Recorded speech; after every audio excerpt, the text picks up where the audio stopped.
The COP26 summit wrapping up. Diana Olick has been there for nearly 2 weeks as world leaders race to strike a climate deal. Diana, how would you sum it all up?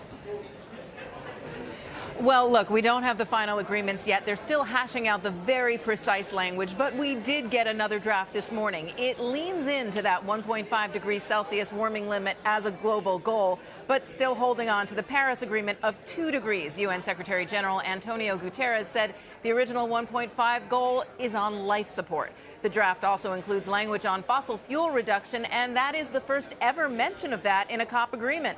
It calls on nations to accelerate the phasing out of coal and inefficient subsidies for fossil fuels.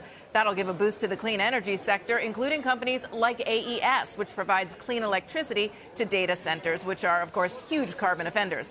Outside of that formal document, we've seen several agreements among both governments and businesses. 105 countries, including the U.S., agreed to cut methane emissions by 30% this decade. And 24 countries and some leading car manufacturers agreed to move entirely to electric vehicles by 2040 or earlier. Ford, Mercedes, and Volvo among them. That should benefit names like Tesla and, of course, newly IPO'd Rivian. The U.S., China, and Germany did not sign on, nor did BMW, Volkswagen, and Toyota. So there's still a ways to go there. Back to you guys. Yeah, certainly seems like a ways to go. So I guess relative to perhaps what expectations were going in terms of the shape of an agreement and the targets and the participants, was there much different at the end of it?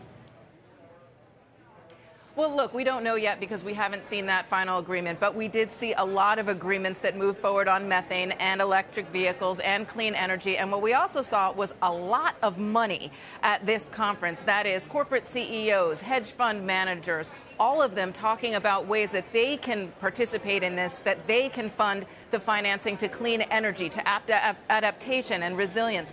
And so I do think that they are going to come out of here with some big pluses. But, of course, we still don't have the carbon pricing mechanism set up. And we also don't know what they're going to say in that final agreement about the 1.5 degrees, which is very important because some have said that the trajectory we're on right now is 2.4 degrees Celsius, and that they called catastrophic.